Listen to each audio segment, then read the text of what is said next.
The snow was falling like shards of glass, catching the light from the chandeliers that spilled out of the Harris mansion in Greenwich, Connecticut. From the street, it looked like a fairy tale, white roses on marble steps, a string quartet playing Vivaldi, the air thick with the kind of luxury that made people whisper. But inside, everyone knew this wasn't a wedding born of love. It was a scandal, wrapped in silk. At the altar stood Andrew Harris, the billionaire heir to Harris Global Investments, tall, impossibly composed, and drunk on defiance. Every camera in the room was aimed at him, waiting for the moment his family's perfect image shattered. He smirked as his bride walked in, Allison Reed, the Harris family's maid. The guests gasped. Some laughed under their breath. A woman in a fur stole muttered, "He's lost his mind." Allison's hands trembled as she clutched the bouquet white lilies that smelled like pity. The satin gown wasn't hers. It had been pulled from the wardrobe of Andrew's ex-fiancée, that morning, a cruel afterthought. Her heart pounded as she walked down the aisle, every step echoing like judgment. Andrew didn't blink. He watched her approach like a man setting fire to his own house, fascinated by the chaos, untouched by the heat. When the officiant asked, "Do you, Andrew Harris, take Allison Reed to be your lawfully wedded wife?" The room fell into a suffocating silence. His father, Richard Harris, glared from the front row, jaw, tight eyes, sharp as a blade. Andrew smiled, that cold, practiced smile that had won him boardrooms and broken hearts. "I do," he said clearly, and the words sliced through the air like a verdict. Allison's throat burned. She hadn't wanted this. Not like this. She'd tried to refuse, begged him to stop the madness. But Andrew had said, "If I must be caged by my family's rules, I'll make the cage burn." And so here she was, standing in the ashes. When it was her turn to answer, she hesitated. She could feel the weight of every stare, white-privileged, venomous. She looked at him, and for a split second, she saw not the arrogant billionaire, but the lonely boy behind his armor. Against every instinct, she whispered, "I do." The applause was forced. Cameras flashed. A woman in pearls whispered, "A Harris married a Maid. What's next?" A scandal in Forbes' laughter rippled like poison. The officiant pronounced them husband and wife.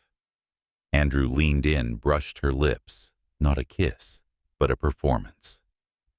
The crowd erupted in murmurs. Somewhere, Richard Harris stood up and walked out without a word. The ceremony ended, but the humiliation didn't. During the reception, Allison sat at the corner of a long table lined with people who refused to meet her eyes. Andrew laughed with his friends, pouring champagne, pretending this was victory. But every laugh sounded hollow, every smile tight, with something darker. When a drunk investor clinked his glass and shouted, "To the maid who married money," the entire room erupted in cruel laughter. Allison stood her chair, scraping the marble, and left the hall before her tears could fall. Outside, the winter wind bit her skin. The snow soaked the hem of her gown.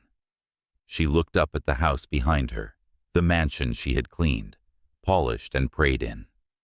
Tonight, it wasn't a home. It was a monument to humiliation. She sank onto the stone bench by the frozen fountain, her breath trembling. She thought of her mother in Atlanta, the woman who'd taught her that dignity was the only wealth that couldn't be stolen. And tonight, it felt like even that had been taken. Footsteps crunched behind her. Andrew's voice came low and sharp. "You walked out on our guests." "Our guests," she said bitterly. "You mean your witnesses." He shoved his hands into his coat pockets, snow gathering on his shoulders. "You think I enjoyed that? Watching their faces, hearing their laughter." "You made it happen," she whispered. "You used me to hurt them." Andrew's jaw flexed. I did what I had to. My father thinks he can control me, arrange my life like a business deal. I won't be another Harris puppet. And I was your rebellion, she asked, standing now, meeting his eyes. Your proof that you're free? His expression faltered for the first time. You said yes. Her laugh broke fragile as the snowflakes between them. I said yes, because you didn't give me a way to say no. For a long time they stood there, the billionaire who thought power could shield him from shame, and the woman who had nothing left but her pride. He reached for her hand, then stopped halfway. You'll have everything you want here. You'll never clean another room again. You'll have money protection. I don't want your money, she cut in. I wanted my name to mean something. Now it's a headline. Something flickered behind his eyes. Guilt, maybe. Or regret. But before he could speak, Allison turned away, her veil catching in the wind. Inside, the music swelled again.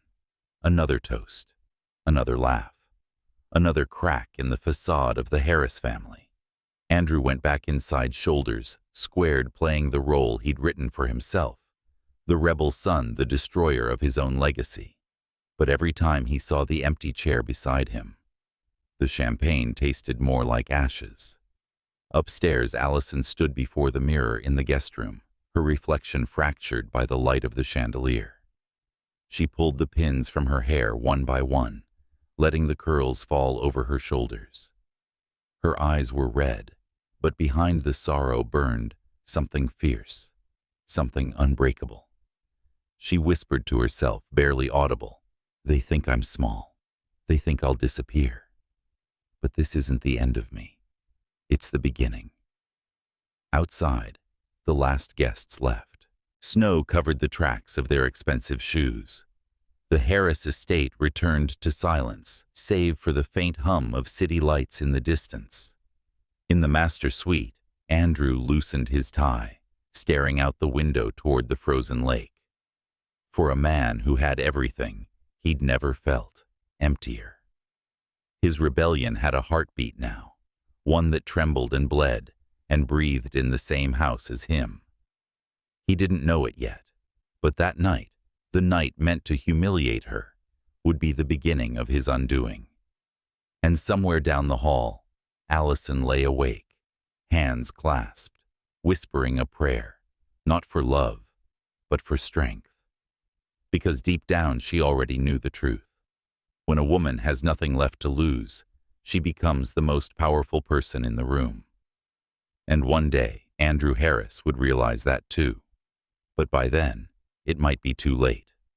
If you've ever been underestimated, if you've ever been told you don't belong, remember Allison Reed. Her story isn't just about revenge or love. It's about reclaiming your worth when the world laughs at you. Don't just watch her rise, feel it. The morning after the wedding arrived, wrapped in silence.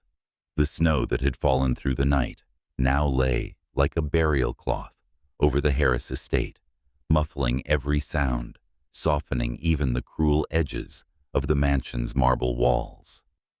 From her window, Allison Reed watched the sunlight bleed across the white expanse and thought it strange that something so beautiful could feel so cold. She hadn't slept. The dress from last night still hung over the chair, wrinkled silk smeared with champagne, the train still damp from where it had dragged through the snow. Her hands ached from clenching too long. She'd held on to her pride like a lifeline. Now, even that felt fragile. A soft knock broke the quiet. "Mrs. Harris," a voice said, hesitant, careful. It was the butler Charles, who'd worked in the house since before Allison was born. "You have breakfast ready in the east dining room.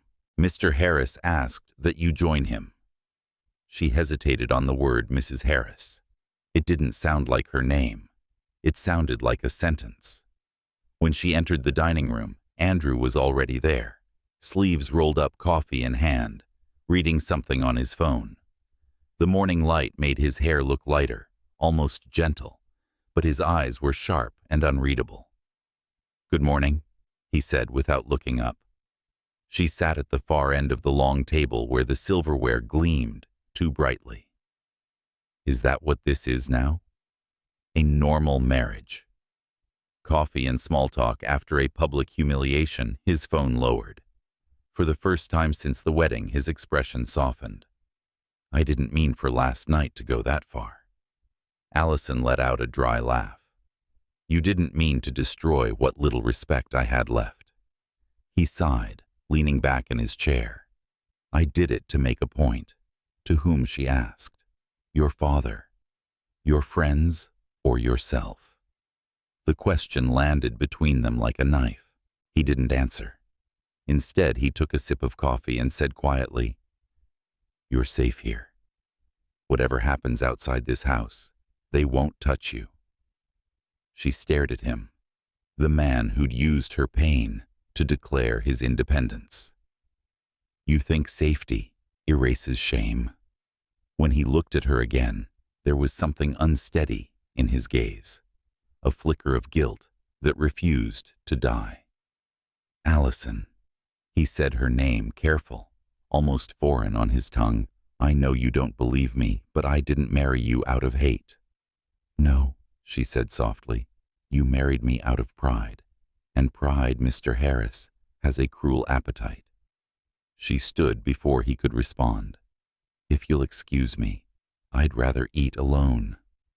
As she left, Andrew's phone buzzed a message from his father. "You've embarrassed this family for the last time." He deleted it without replying, but his hand trembled just slightly. The rest of the day unfolded in a strange rhythm. The household staff avoided Allison as though her presence were contagious. The gardeners stopped talking when she passed by. The maids looked away.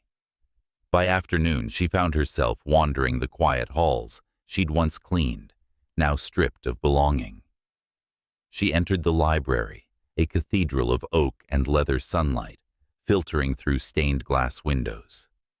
Books lined the walls, like silent witnesses. She remembered dusting those shelves while Andrew sat in the corner, pretending not to see her. Now, for the first time, she stood there as his wife, but she felt smaller than ever. Her fingers traced the spine of an old law textbook. "Leverage and equity," it read. The words struck her for reasons she couldn't name. Looking for something to read, Andrew's voice came from behind her. He leaned against the doorframe, hands in pockets, the faintest smirk ghosting across his lips. But his tone wasn't mocking. This time it was uncertain, like he didn't know who he was supposed to be around her anymore. "I didn't realize you read anything that didn't have a $sign attached," she said. "I didn't realize you knew the difference," he replied lightly, then immediately regretted it. Her eyes cut to his calm, sharp, unflinching. "I may clean your floors, Mr. Harris," she said quietly, "but I've read more than you think. Books teach humility. You should try one." He looked away ashamed. "Andrew?" He corrected softly. "You can call me Andrew. I'll call you that when it means something," she said, and walked past him. That night, a dinner was arranged unplanned, awkward and silent. The house chef had prepared too much, as if feeding strangers would disguise the tension at the table. Allison barely touched her plate. Halfway through, Andrew spoke. "My father called. He wants me in the city tomorrow to explain why you married the help," she asked. He met her gaze. "To remind me what I cost him." Allison's lips tightened. "And what do you cost me, Andrew?" He didn't answer. The silence between them said enough. When she excused herself, he stayed behind, staring at her empty chair, long after she was gone. Later in her room, Allison unpacked the small suitcase she'd brought from her old apartment, a few dresses, a Bible with her mother's initials, and an envelope of savings. Her mother's voice came back to her, soft and steady. "Don't let anyone tell you what you're worth, baby. They'll always sell you short. She sat at the edge of the bed, the moonlight spilling across her skin, and made a quiet promise to herself not to run, not to break, but to learn. Whatever game Andrew Harris had started, she would learn the rules better than he ever did. Andrew couldn't sleep either. The house felt wrong, too silent, too large, too haunted by what he'd done. He poured himself a glass of whiskey, pacing before the fire. Every time he closed his eyes, he saw her face at the altar, that mix of defiance and heartbreak. He hadn't expected it to stay with him, but it did. When he finally stepped outside to clear his head, he saw her sitting on the stone steps wrapped in a coat, watching the sky. The moon hung low, silvering her curls. He hesitated, then walked over. "You'll freeze out here." She didn't look at him. "I've been cold since yesterday." He sat beside her. For a long moment, neither spoke. The wind carried only the distant hum of the city. "I didn't think this through," he admitted finally. "I thought if I did something so outrageous, my father would see me not as his successor, but as my own man. And I was your proof," she said. "Yes," he said quietly, "and I'm sorry." Allison turned to him. "Do you even know what you're apologizing for?" Looked at her. Really looked at her, not as a symbol of defiance, but as a woman. "For not seeing you before, it was too late." She studied his face, unsure whether to believe him. "Words are easy for people like you." "I'll find a better way to show it," he said. "Don't," she replied. "You can't undo what's been done. But you can decide what kind of man you'll be tomorrow." Something in her voice, steady, unbending, cut through him more deeply than anger ever could. He nodded, but said nothing. When she rose to leave, he called after her softly, "Allison." She paused at the doorway. "I don't expect forgiveness," he said, "but I'd like to earn your respect." She looked at him for a long, searching moment. "Then stop treating me like a mistake," and she walked inside. Days turned into weeks, and something subtle began to shift. Allison started spending her mornings in the library, reading business reports and news articles she didn't yet understand. At first, Andrew didn't comment, but one evening when he passed by and saw her scribbling notes, he stopped. "What are you doing?" he asked. "Trying to understand the world you live in," she said simply. "If I'm going to survive here, I should at least know the language." He almost smiled. "You don't need to prove anything." She didn't look up. "I'm not proving. I'm preparing." And that was when he realized she wasn't just enduring this marriage. She was studying it. One night, Andrew found her asleep over the table, surrounded by papers and books. Her hand still clutched a pen, her head resting on a page marked "Corporate Leverage and Risk Control." He stood there for a moment, something heavy and unfamiliar pressing at his chest. He gently took the book from beneath her arm, placed a blanket over her shoulders, and turned off the lamp. As he walked away, he whispered, not to her, but to the quiet that seemed to listen, "I didn't deserve her kindness then. I still don't." From that night forward, the distance between them began to feel less like punishment and more like gravity.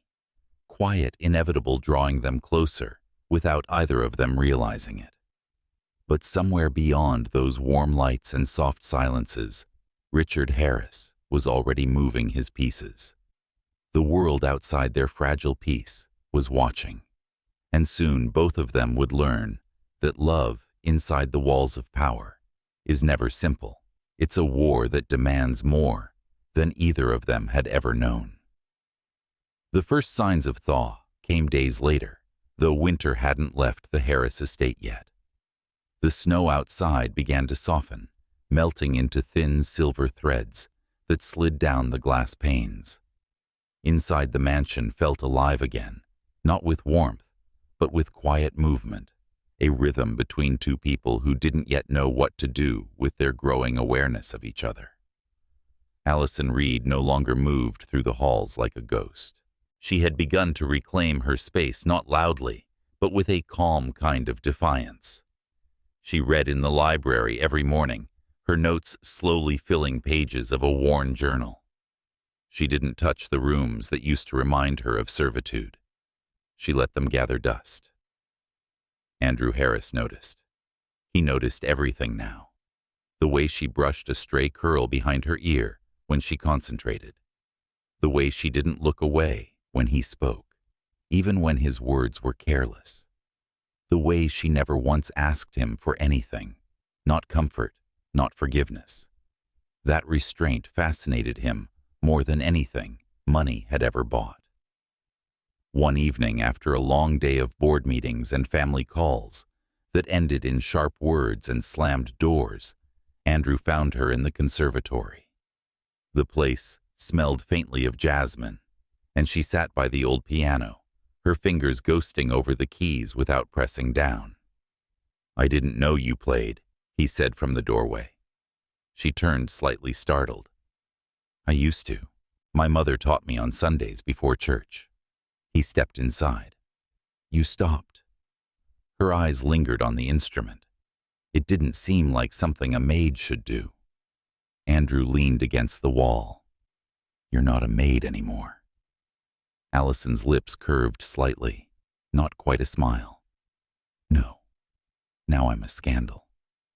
He didn't know what to say to that, so he didn't. Instead, he crossed the room and pressed one of the piano's ivory keys. The note trembled through the air, fragile and pure. "Play something," he said softly. She hesitated, her hands hovering above the keys. Then slowly she began. A hymn quiet and low, the kind sung in small southern churches with wooden pews and open windows. Her touch was gentle, but the melody carried weight. It spoke of grief and endurance of love that refused to die quietly. When she finished, the silence that followed was different, full breathing. Andrew's voice came out rougher than he intended. "That was beautiful." Allison turned to him, her gaze steady. "Beauty doesn't change truth, Andrew." He nodded once, unable to look away. "No, but it reminds us we're still alive." The moment stretched something shifting between them that neither dared name. The next day, Richard Harris came unannounced. His arrival was thunder in the middle of a fragile piece. The staff scrambled. Andrew met him at the front entrance, his jaw set. Richard walked in without invitation, his coat still dusted with snow, his voice cold as stone. "We need to talk." Allison was in the foyer holding a stack of books. Their eyes met briefly before she disappeared down the hall. Richard watched her leave, then turned to his son. "You've embarrassed this family for the last time." Andrew's laugh was bitter. "You said that after the last board meeting." "This isn't about business," Richard snapped. "This is about blood. Do you even understand what you've done? You've turned our name into gossip. I've turned it into my own." Andrew shot back. "I won't live under your control anymore. You call this freedom, marrying the help to make a point." His father's voice dripped disdain. "You've destroyed your reputation for a whim." Andrew's hands tightened at his sides. "She's not a whim." "Then what is she?" Richard demanded. "A cause. A charity project. Do you even know who she is?" "I know she's the only person in this house who doesn't lie to me." Richard's expression hardened. "That girl will ruin you. You'll come to me when it happens." Andrew took a step closer. "No, father. When it happens, I'll make sure you watch."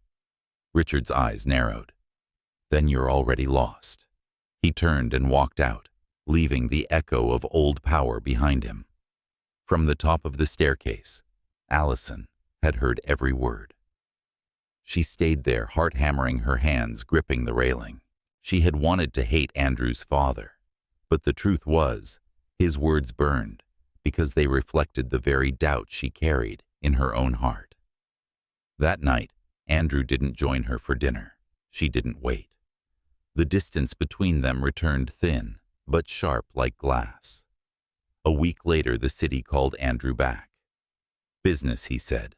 "Meetings. I'll be in Manhattan for a few days," he told her, standing in the doorway with his suitcase. She nodded. "Do what you need to." He paused. "You could come with me. The apartment's quieter than this place." She shook her head. "I'm not ready to be paraded again." Something in her tone stopped him from insisting. He only said, "I'll call." When he left, the silence of the estate grew heavy again. But Allison didn't waste it. She buried herself in the library, reading about corporations, board structures, financial power.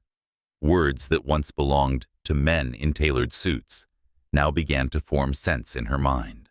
She wanted to understand because understanding was its own kind of armor.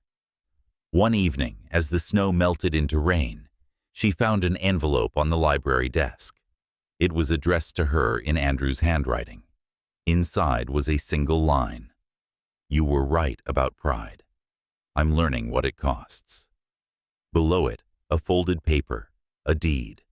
The small townhouse in Hartford she'd once rented from the Harris estate. The property was now in her name. For a moment she couldn't breathe. She traced the ink of his signature, torn between gratitude and fury. It felt like a gift wrapped in guilt.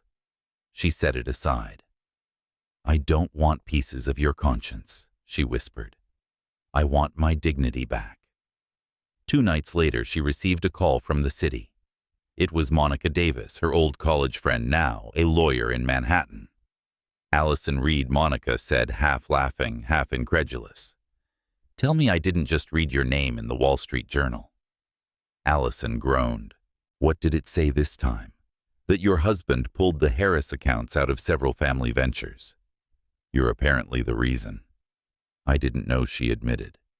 "Well, whether you meant to or not, you just made Wall Street's most powerful family turn on itself." There was a pause. "Monica," Allison said softly, "I need to understand how all this works. The shares, the control, the way power moves in that world. Can you help me?" Her friend's voice softened. "You're serious?" "Dead serious." Monica exhaled. "Then come to the city. I'll show you where the real war is fought." When Andrew returned home that weekend, the first thing he noticed was the open space on the library desk, the missing books, the empty chair. "Where is she?" he asked Charles. "She left this morning, sir, for Manhattan." He froze. "With who?" "An attorney named Davis. Said it was business." For the first time since his reckless wedding, Andrew Harris felt the weight of something he couldn't control. He'd built empires, managed fortunes, manipulated headlines. But this woman, this quiet storm he'd underestimated, was rewriting the script without asking permission. That night, he drove into the city. When he arrived at the hotel where she was staying, he found her in the lobby, dressed in a simple black coat, hair tied back, a folder tucked beneath her arm. She looked different, still soft, but sharper somehow. "You followed me?" she asked as he approached. "You disappeared," he said. "What was I supposed to do?" "Trust me to breathe without your permission." He flinched. "That's not fair." Neither was the wedding. They stood in the quiet hum of the lobby, 2 people tethered by something neither could name nor undo. "What are you doing here, Allison?" he asked finally. "Learning," she said simply. "You built your empire by understanding what people fear. I'm learning what they hide. And then—" She looked up at him, her eyes steady, luminous. "Then I decide who I want to be in this world." And maybe, she added softly, "who you really are." He wanted to reach for her, then to pull her close to erase the cold distance with warmth. But something in her posture stopped him. She was no longer the maid he'd married out of pride. She was becoming something else, someone who could look him in the eye and make him question everything he thought he knew about control. "Allison," he said quietly. "Whatever you're planning, I'm not planning," she interrupted. "I'm surviving. That's what you taught me, isn't it?" Her words hit him harder than any accusation. When she walked past him toward the elevators, her perfume lingered, a quiet, haunting echo. He turned to watch her go, his reflection flickering in the glass doors, and realized that for the first time in his life, he wasn't the one holding all the power. And somewhere deep down, beneath the guilt and pride that terrified him, the city's rhythm had a pulse all its own. The clatter of traffic, the distant wail of sirens, the constant hum of ambition that never slept. Manhattan was a different kind of battlefield, and Allison Reed was standing right in the middle of it. She hadn't told Andrew exactly why she came. He assumed it was to escape him, but it wasn't. She came to learn to understand the system that had humiliated her, to study the world where men like Andrew and his father ruled without mercy. Monica Davis welcomed her into a modest law office in Midtown walls, lined with case files and framed degrees. "You don't belong in their cage," Monica said, handing her a cup of coffee. "You want to know how power works? It's not in bloodlines or bank accounts. It's in contracts. Paper is what makes kings kneel." Allison spent the next weeks devouring information. Corporate law mergers, acquisitions, voting rights, non-disclosure loopholes. She took notes late into the night, her fingers stained with ink, her eyes red but alive. The more she read, the more she realized how fragile power truly was. The empire the Harris family ruled with pride wasn't unbreakable. It was just well defended. Meanwhile, in the sleek corner office of Harris Global, Andrew was losing sleep. His father had grown quieter, which was worse than anger. Silence in Richard Harris's world meant planning. At a meeting that morning, Richard's tone was deceptively calm. "You've been reckless, Andrew. Pulling assets out of the foundation accounts, shifting investments into unknown trusts, all because of a woman." Andrew met his gaze evenly. "It's my company now." Richard smiled faintly. "No, it's a family legacy, and you've just given the family reason to doubt your leadership." The words landed like poison. Andrew knew what was coming. The board, the whispers, the motion to strip him of executive authority. That night he drove through the city streets, his chest tight, his thoughts a storm. He ended up outside the same brownstone where Allison had been staying. The lights were on in the upstairs window. When she opened the door, surprise flickered across her face, quickly, masked by calm. "You shouldn't be here. I needed to see you. Is that guilt talking or loneliness?" He hesitated. "Both." She stepped aside. "Then come in. But don't mistake this for forgiveness." He followed her into the small apartment. It smelled of coffee and paper and jasmine lotion. She motioned toward the table scattered with folders and notes. "You're destroying your own company faster than I can learn how one works," she said dryly. He gave a humorless laugh. "Maybe you'll know how to save it when I'm done." She glanced up. "You think this is still a joke, don't you?" he said quietly. "Not since you walked out." There was something in his voice that stopped her, the exhaustion of a man who'd finally met the weight of his own arrogance. She studied him, the creases at the corners of his eyes, the tension in his hands. "You built your whole life fighting your father," she said softly. "But everything you've done just makes you more like him." He winced. "I know." She leaned back, crossing her arms. "Then stop repeating his mistakes." He exhaled slowly. "Tell me how." Start by listening." She handed him one of her notebooks.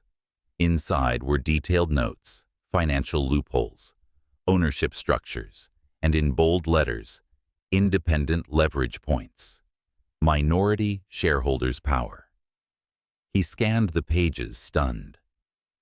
"You've been studying this. I told you I was learning," she said. "I want to know how to stand in a room full of men like you and not flinch." He looked up, meeting her gaze. "You already don't."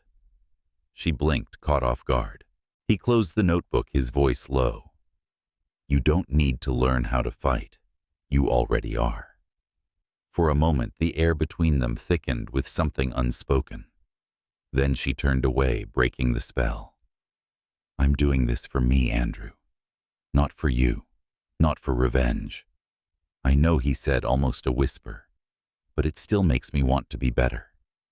The next week she attended her first real meeting, not as a maid, not as a wife, but as an observer beside Monica, at a private investor session.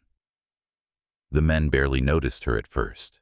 Then she asked a question, calm, precise, devastatingly informed, and the room went silent. When they left, Monica grinned. "You just made 3 hedge fund managers rethink their entire vocabulary." Allison smiled faintly. "Good. Maybe they'll stop thinking intelligence wears a tuxedo." Back at the Harris Tower, word spread fast. "Harris's wife's been sitting in on financial talks," someone said. Sharp mind, apparently. It was meant as gossip. But Andrew felt a strange kind of pride instead. Still, pride didn't protect him when the storm came. It started with a leak, a false report that Andrew had diverted company funds to cover Allison's extravagant lifestyle. The tabloids devoured it. Photos of her leaving Monica's office turned into headlines. "The billionaire's maid turned wife is draining the empire." When Allison saw the front page the next morning, she froze. "They're using me again," she whispered. Andrew arrived at her apartment within the hour. "I'll handle this," he said. She threw the newspaper at him. "You can't handle perception, Andrew. It's the one thing your family's mastered, and you never learned." He rubbed a hand through his hair.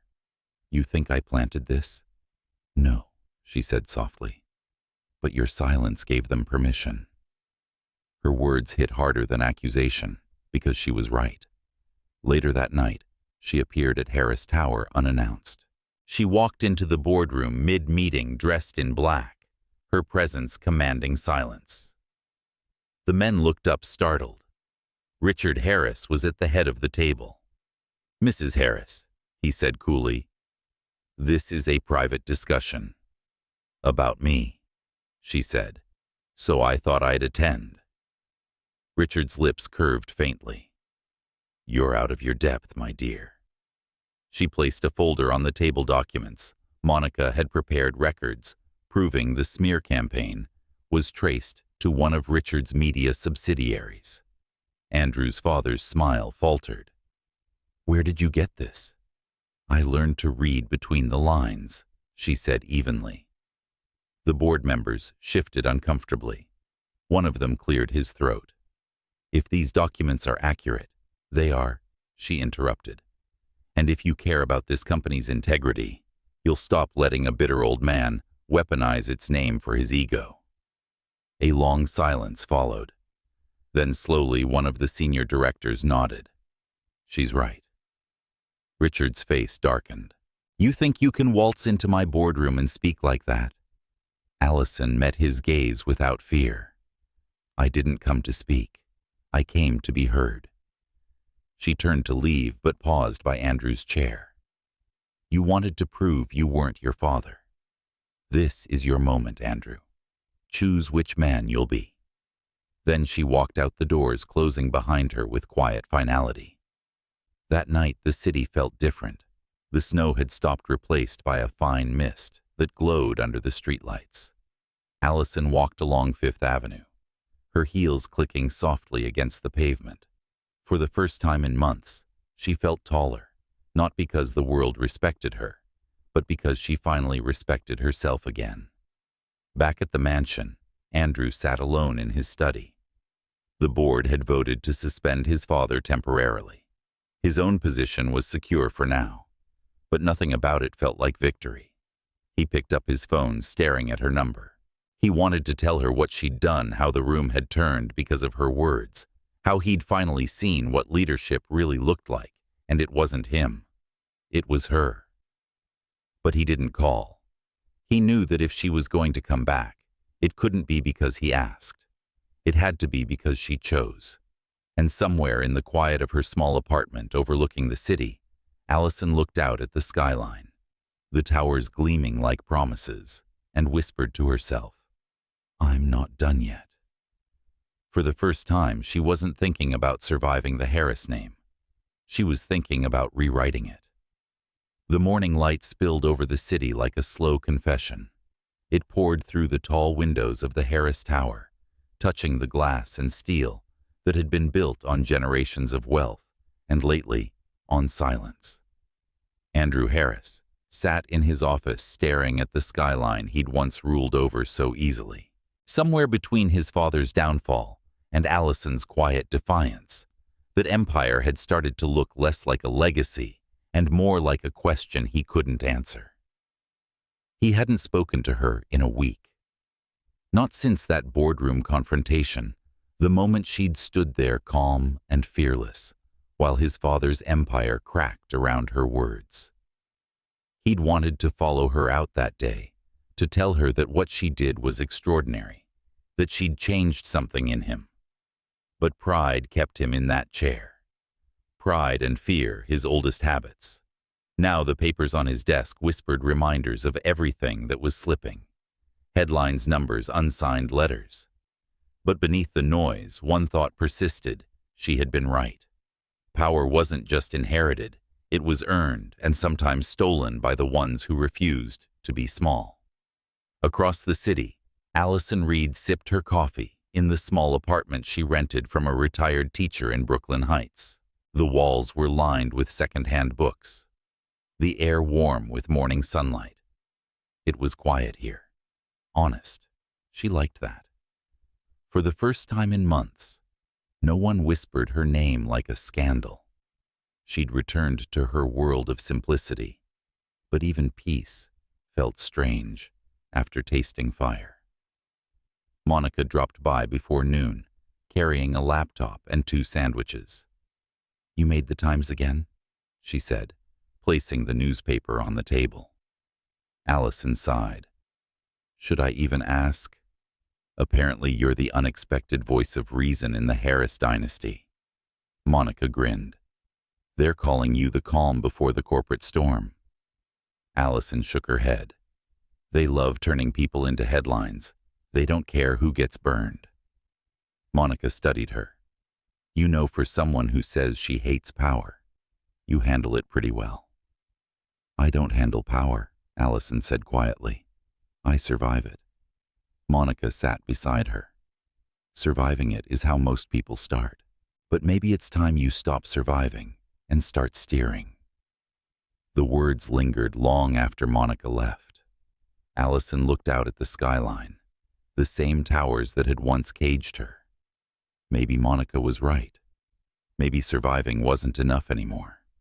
That night she opened the laptop Andrew had given her months ago and began reading everything she could about Harris Global, its divisions, assets, and shareholders. For the first time, she didn't feel like she was trespassing in someone else's world.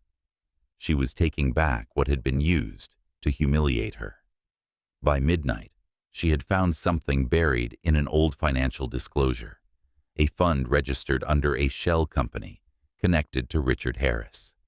Millions unaccounted for, hidden quietly, before the board had suspended him. Her pulse quickened. It wasn't about money, it was about proof. Proof that corruption had always been part of this family's foundation. The next morning, she took the elevator up 60 floors to Harris Tower. When the doors opened, the receptionist froze.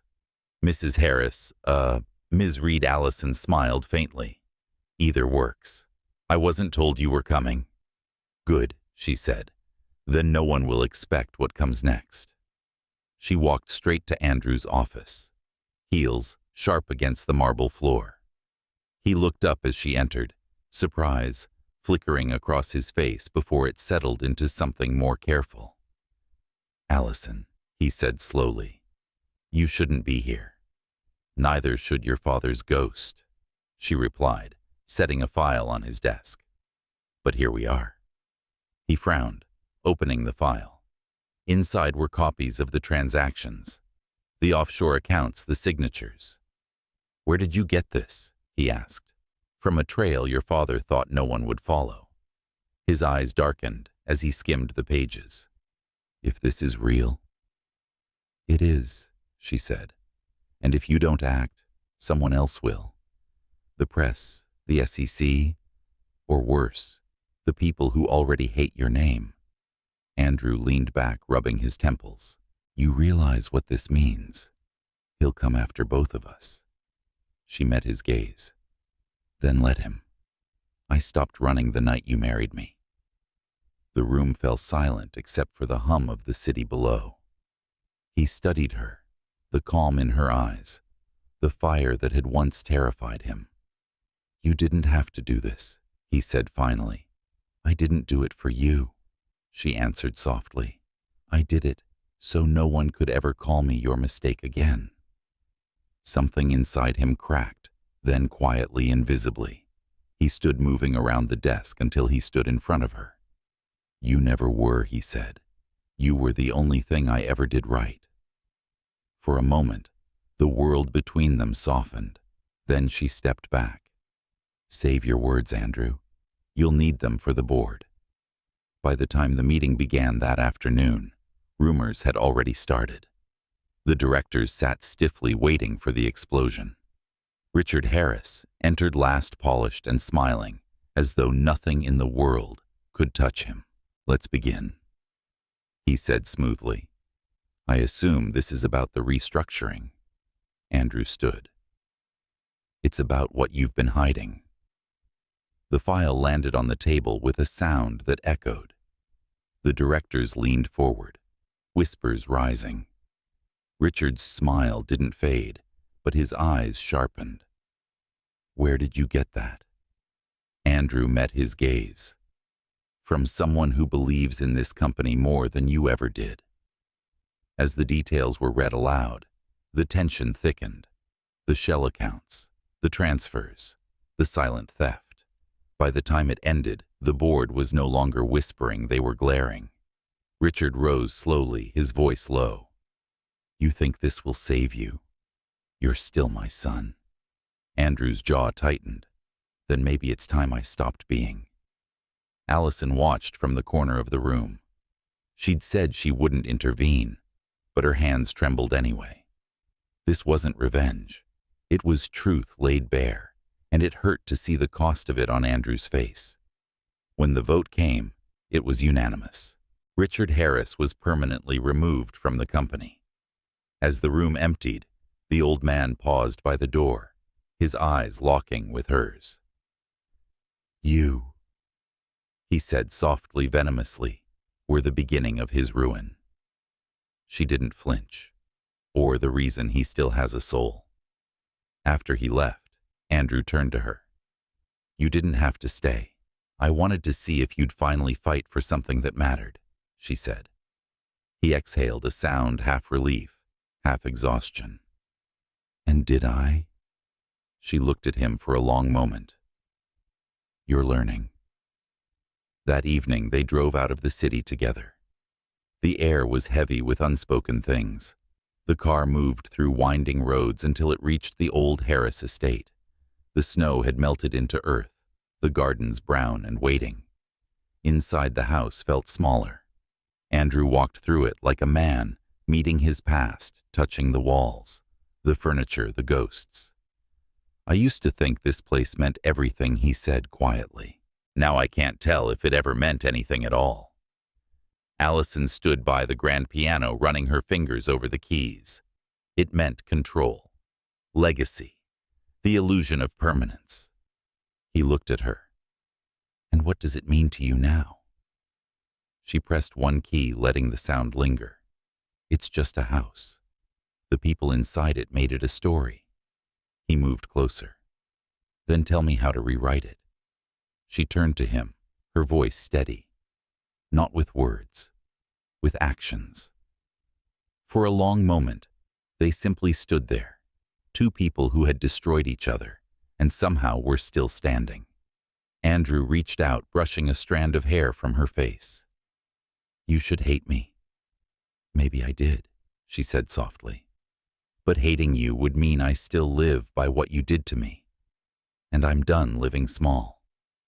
He smiled faintly, something raw and real breaking through. Then maybe you'll teach me how not to live that way too. She studied him for a moment, then whispered, We'll see. The clock in the hall chimed. The sound echoed through the house like the start of something neither of them could name. Outside, the last traces of snow were gone. The garden's soil was dark, ready for spring, and somewhere between guilt and redemption, between power and forgiveness, the line between them blurred quietly, irrevocably. The spring rain came early that year, soft and steady, washing the dust from the Harris estate and soaking the gardens that had long been left untended. The air smelled faintly of earth and new beginnings, but inside the mansion the past still lingered in every polished surface, in every echo that refused to fade.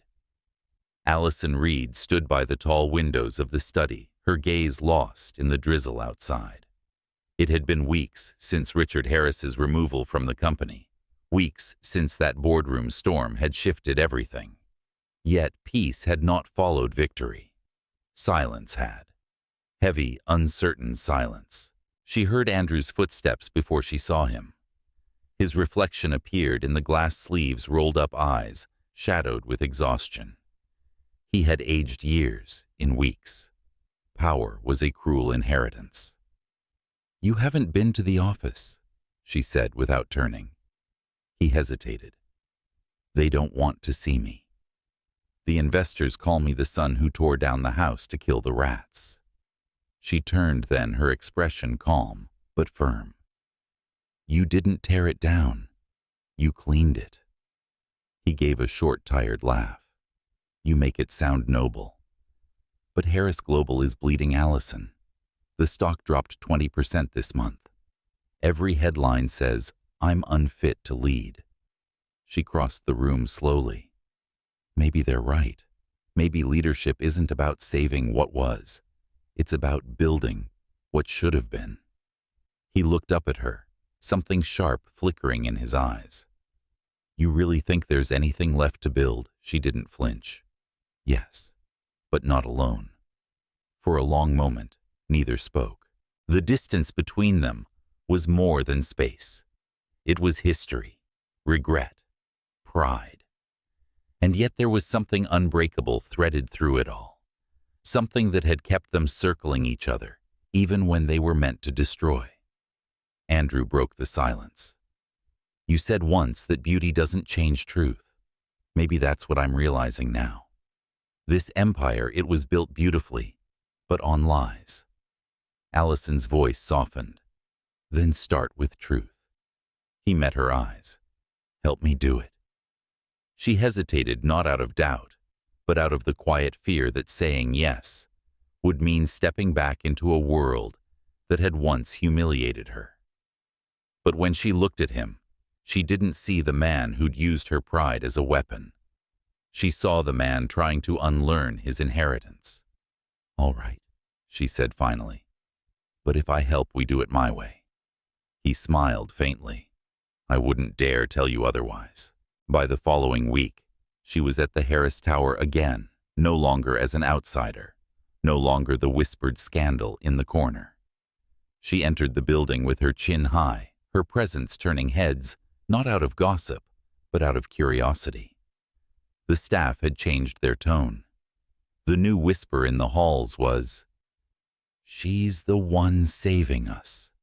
Her first move was quiet, reorganizing the communications team, changing the company's tone.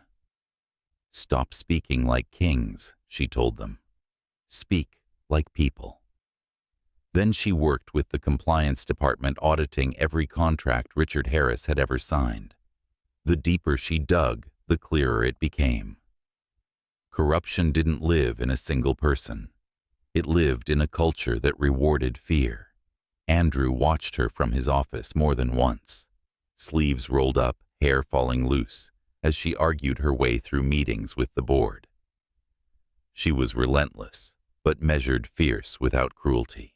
He had never seen anyone disarm powerful men with logic and grace the way she did. One afternoon, after a particularly tense meeting, she found him waiting in the hallway. "You were right," he said. She arched a brow. "About what?" "About leadership. It's not about being loud. It's about being listened to." She smiled, a small, tired thing. "And you're learning that, finally. Because of you," he said simply. There was something raw in his tone that made her pulse falter. For a second, she wanted to step closer to let the moment bridge what months of pride had broken. But then she looked away. "Don't give me that much credit," she murmured. "You'd have found your way eventually." He shook his head. "No, I wouldn't have." The next few weeks blurred into late nights and quiet triumphs. The company began to stabilize. Media coverage softened. One outlet even called it the Harris redemption. But redemption never comes without cost.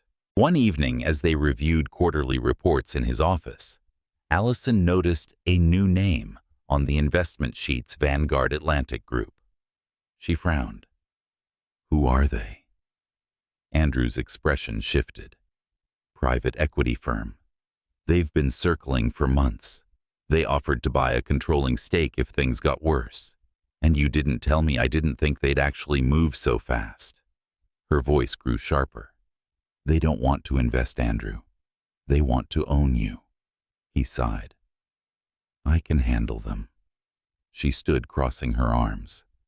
"That's what your father used to say before he buried half the company in debt." He looked up, meeting her eyes. "I'm not my father." "Then prove it," she said quietly. "Let me negotiate." He stared at her for a long moment. "You're not even on the board." "Maybe it's time I was." He almost smiled.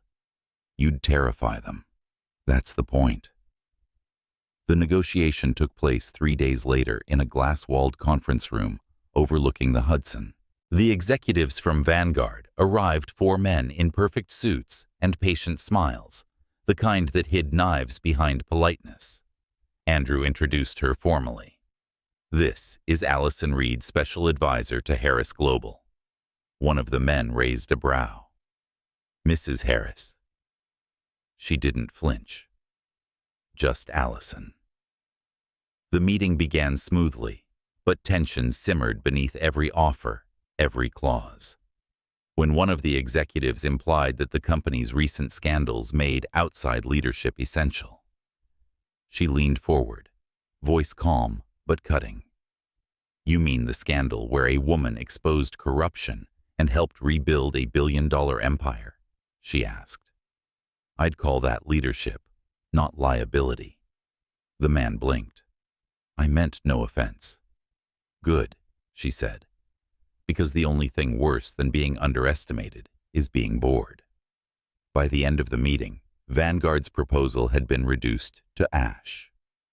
When they left, Andrew turned to her, incredulous. "You just dismantled a $600 million acquisition pitch in 45 minutes. She gave a small shrug. They were too predictable. He laughed, the first real laugh she'd heard from him in months. "God, you're impossible." "And you're reckless," she countered. "Then we make quite the pair."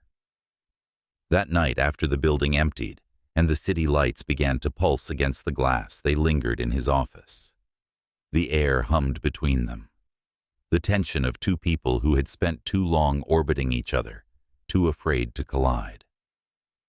"Allison," he said quietly, "do you ever regret it?" That night. The wedding. Everything that followed. She was silent for a moment, tracing the edge of his desk with her fingertips. I used to. I used to wake up every day wondering what would have happened if I'd said no. And now I know that sometimes the worst choices lead us exactly where we're meant to be. He stepped closer, his voice barely a whisper. And where are we meant to be? She looked up at him, steady, unreadable. Ask me when the empire stops burning. He smiled faintly. You always leave me with riddles, and you always try to solve people instead of understanding them. Then help me understand you, he said. Her voice softened, almost breaking. You already do, Andrew. You just don't trust yourself to admit it. The silence that followed wasn't heavy this time.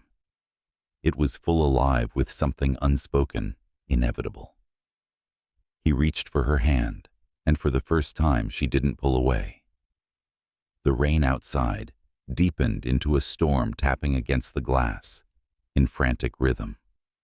She looked down at their hands, at the quiet intertwining of what had once been war. Maybe forgiveness didn't come with grand declarations. Maybe it began like this in quiet moments, where two broken people finally stopped trying to win and simply stood together in the wreckage, unafraid of what might rise from it. When she finally looked up, the city lights reflected in her eyes like fire. Tomorrow, she said softly, we start rebuilding for real. He nodded, his thumb brushing against her palm. Together. Outside, thunder rolled across the sky, not as warning, but as promise. The city had begun to change. The spring storm that had once rattled the windows of the Harris Tower had passed, leaving behind a washed-clean skyline and air that tasted of second chances. But inside the building, transformation ran deeper than the weather. For the first time in its long, ruthless history, Harris Global was not run by fear. Meetings began with open dialogue instead of orders. Projects were greenlit for their purpose, not their profit. The company had begun to resemble its unlikely architects, two people who had learned to build something new from the wreckage of pride. And yet, even progress carries its ghosts. Allison Reed walked through the glass corridors that morning with quiet purpose. She had traded her black suits for softer tones. Ivory sand slate, elegant and deliberate, the kind of authority that didn't need to shout. When people passed her now, they didn't look away. They nodded. But she still felt the weight of eyes that remembered who she used to be, the maid. The scandal, the girl who'd married a billionaire to prove a point, no one understood. Those memories had teeth, and she could still feel them sometimes, even through the applause. When she entered the executive conference room, Andrew was already there, leaning over the long table sleeves, rolled up, his focus sharp. He glanced up when she walked in, and for a moment, the mask of the CEO slipped. "You're late," he said, though his tone lacked reprimand. She smiled faintly. "You say that like I work for you?" He straightened, lips curving. "You work with me then, which is far more dangerous." "I told you, Andrew," she said, setting down her tablet. "Danger stopped scaring me the day I married you." He froze for a second, then laughed softly. "I deserved that." The meeting began discussions about expansion. New investors rebranding the company's public image. When someone suggested renaming the firm entirely, Allison shook her head. "No," she said. "The name should stay, not as a symbol of power, but of transformation. Let people see that a Harris legacy can change." Her words carried weight. Even the directors who once doubted her now listened. It was a different kind of authority, not loud, not inherited, but earned through consistency and grace. When the meeting ended, Andrew lingered by the window as she gathered her notes. "You realize they follow you now," he said quietly. "Good," she replied. "Then maybe they'll finally go somewhere worth leading." He turned toward her. Do you ever miss your old life? Before all this? She paused. Sometimes. The quiet. The certainty. Knowing who I was, without having to defend it. She looked out at the skyline. But I can't unlearn what I've seen. He stepped closer, the sunlight catching in his hair, softening him. And what have you seen that power isn't the enemy? She said. But what people do, to keep it, that's where the rot begins. He nodded, his voice low. You've always seen things clearer than I do. Not clearer, she corrected, just from a different place. Their eyes met, and for a heartbeat the world outside disappeared. Then her phone buzzed, snapping the spell. She looked down at the screen, her expression tightening. It's from Monica, she said. She found something. Andrew frowned. Something what? Old contracts. Before your father was removed. There's a clause buried in one of the merger documents, a contingency transfer of majority shares, if the board ever deems your leadership compromised. It was never revoked. He straightened. Meaning someone could call for that vote tomorrow and take everything. His jaw clenched. Who? She scrolled through the message. A name keeps showing up, Elliot Gray. Andrew exhaled slowly, recognizing it. He's one of my father's oldest allies. He vanished after the scandal. Well, she said, her tone calm, but sharp. It seems he's resurfaced. The next day, the war began quietly. Rumors started in the stock exchange, whispers of instability, of a power shift. By noon, journalists were calling it the Harris Reckoning. Allison moved through the chaos, like a strategist on a battlefield. She analyzed the numbers, traced the stock movements, uncovered the trail of shell companies, purchasing small shares to form a silent takeover. It was precise, ruthless, exactly the kind of game Richard Harris would have played. Andrew stormed into her office. He's doing this from the shadows. He's using other investors as shields. She didn't look up from her screen. Then we take away the shields. He stopped pacing. You have an idea. She nodded. A vote of confidence. Not from the board, from the shareholders. We let the public see who stands with integrity. He frowned. That's risky. She looked up. So is letting ghosts run your company. He studied her for a long moment, then said, You sound like someone who's been waiting her whole life to be heard. She smiled faintly. Maybe I have. The following week was a blur of headlines, press statements, and long nights under fluorescent lights. Together they worked like two halves of a single storm, he with his business instinct, she with her clarity and unshakable calm. One night, long after midnight, they were still in the office, papers scattered, coffee gone cold. The city glowed beneath them like a living thing. Andrew looked at her over the dim light of the desk lamp. Do you ever think about how strange this is? How so? That the man who married you, to prove a point, is now fighting beside you, to protect everything he once took for granted. She met his gaze. Life has a sense of irony. He leaned back in his chair.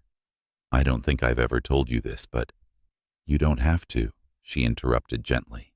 I already know. He smiled, a little sad, a little in awe. You always do. Her eyes softened. Say it anyway. He hesitated, then spoke quietly. You changed me, Allison. Not by saving me, but by refusing to be my excuse. Her chest tightened at the honesty in his voice. She looked down, tracing a circle on the table with her finger. You didn't need saving, Andrew. You needed to see yourself. He reached out his hand, brushing hers. And what do you see now? She hesitated, then whispered, a man trying to become the one he should have been all along.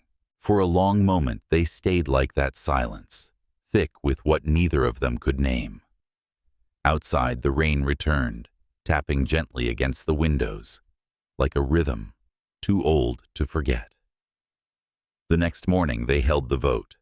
Cameras flashed, reporters filled the lobby, and the world watched as Harris Global decided whether its rebirth would survive its past. When Andrew stood at the podium, his voice was steady, but his eyes searched for Allison in the crowd. She stood in the back, hands clasped, her expression unreadable. He began, "This company was built on power and fear. My father taught me one, and my wife taught me to question the other." The room stirred. The words "my wife" hung in the air, not as scandal this time, but as truth. He continued, "If this company deserves to stand, it will be because we stopped hiding from what made us human. Integrity, compassion, accountability, they're not weakness, they're survival." When the votes came in, the numbers flashed across the screen. 68% in favor of retaining leadership. The room erupted into applause. Allison exhaled slowly, the tension leaving her shoulders. But when she looked at Andrew standing on that stage with his head bowed slightly, she saw something more than relief. She saw peace. Afterward, as the crowd dispersed and the press retreated, he found her in the quiet corner of the lobby. "You did it," she said. He shook his head. "We did it." She smiled. "Careful, Andrew. That sounds dangerously like partnership." He stepped closer. "I'd call it fate." She looked up at him, the man who had once been her downfall and had somehow become her reason to rise. "Fate," she echoed softly. "Or consequence." Either way, he said, his voice low, "I'm not running from it." The glass doors behind them reflected the city's golden light. People passed, talking, laughing, living unaware that two people had just rewritten the legacy of an empire. And as the afternoon sun spilled through the lobby, Allison realized that somewhere along the way, she'd stopped fighting to be seen. She had become impossible to ignore. Andrew reached for her hand. For once, there was no hesitation between them, just the quiet certainty of two hearts that had survived everything pride could destroy. Outside, the city breathed. Inside, they finally did too.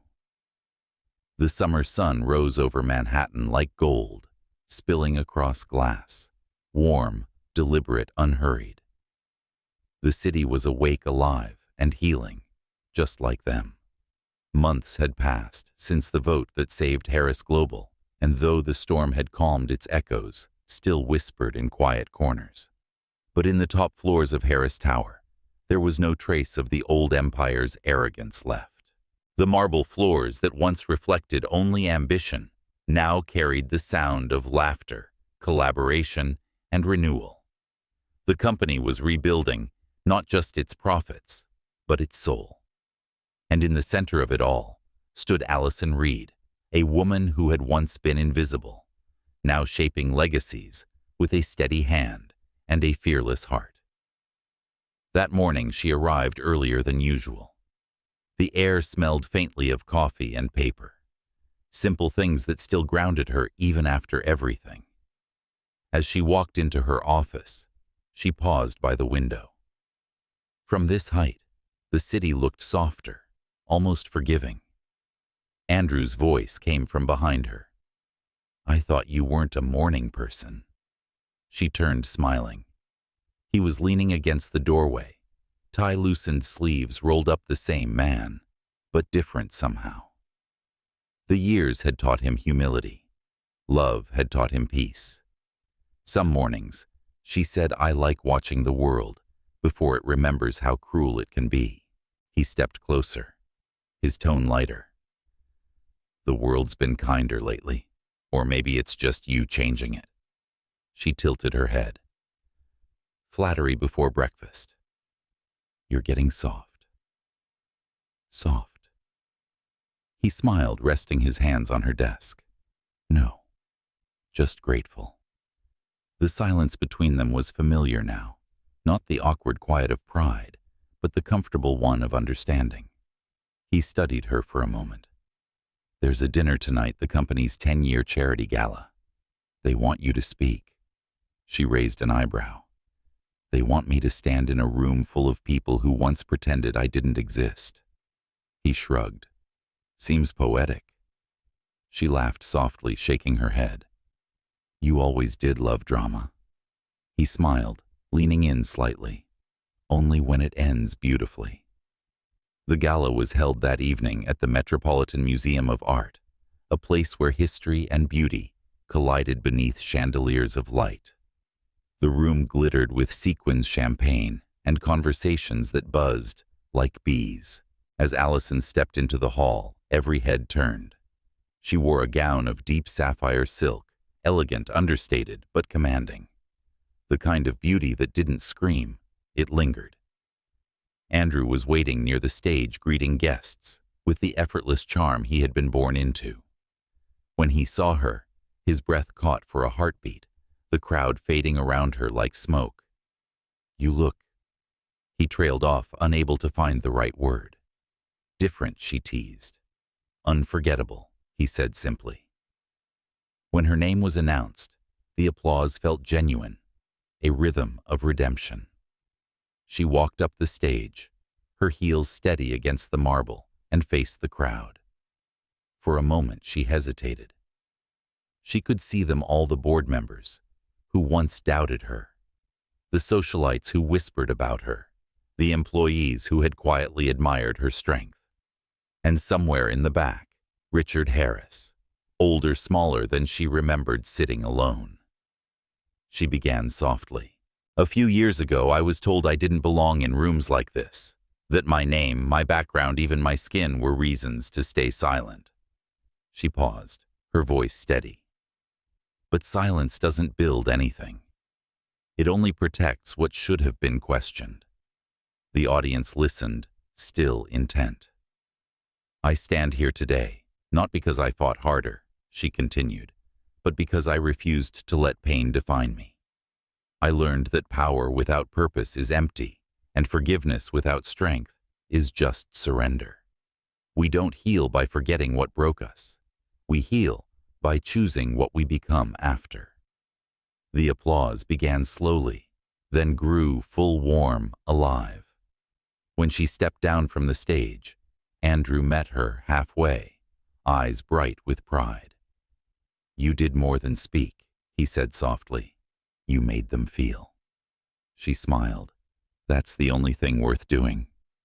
Later, when the music faded and the guests began to leave, they found themselves alone on the museum's rooftop terrace. The city stretched beneath them, lights flickering like stars, caught between dreams. Allison leaned against the railing, the night breeze lifting her curls. "Do you ever think about how strange this all is?" she asked quietly. Andrew stepped beside her. "Every day. You were born into this world," she said. "Money, power, legacy. And I was cleaning it from the edges." He looked at her, his voice gentle. "And now you run it better than anyone ever has." She smiled faintly. "It's not mine. It's ours, everyone who believed it could change." He hesitated, then reached for her hand. "Still, I can't help thinking, none of this would exist if you hadn't said yes that night." Her eyes met his. "You mean the worst night of my life?" He winced. "And the best mistake of mine." She laughed softly, shaking her head. "It wasn't a mistake. It was a mirror. You needed to see who you were, and I needed to remember who I was." The wind carried their words away, gentle as memory. For a while, they just stood there side by side, the billionaire who'd once used love as rebellion, and the woman who turned that rebellion into redemption. Finally, Andrew said, "I've been thinking about stepping down."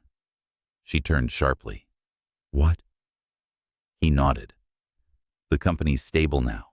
The right people are in place. It doesn't need another Harris dictating its future. It needs someone who understands its heart." She frowned. "And who would that be?" He smiled quietly. You. Her breath caught. Andrew, He held up a hand. You don't have to decide tonight. But the truth is, everything I've built since you came into my life has been because you showed me what matters. You've always led. I just didn't have the courage to see it. She stared at him, eyes shimmering. You really mean that? Every word. A tear slipped down her cheek before she could stop it. She looked away, whispering, You once married me to prove you didn't need your father. Now you're giving up everything to prove you learned from me. That's poetic. He smiled, reaching out to brush the tear away. Maybe I'm finally learning what love really is. She leaned into his touch, her voice barely above a breath. Then say it. He did. I love you, Allison Reed. Not because you changed my life, but because you gave it meaning. She looked up at him, her eyes soft with the kind of love that no longer needed protection. I love you too. But if I take that office, you'll be my employee. He laughed quietly. As long as I get to be near you, I'll take the demotion. Their laughter faded into silence as he drew her close, his forehead resting against hers. The city below glowed 1,000 stories unfolding, but theirs was the one that felt timeless. Two souls who had started in opposition and ended in understanding. When their lips met, it wasn't fire this time. It was peace, gentle, certain, complete. A few months later, the world saw new headlines. Allison Reed Harris becomes CEO of Harris Global. A new era of leadership begins. The photograph beneath showed her standing at the podium, sunlight streaming through the tower windows, a quiet smile on her face.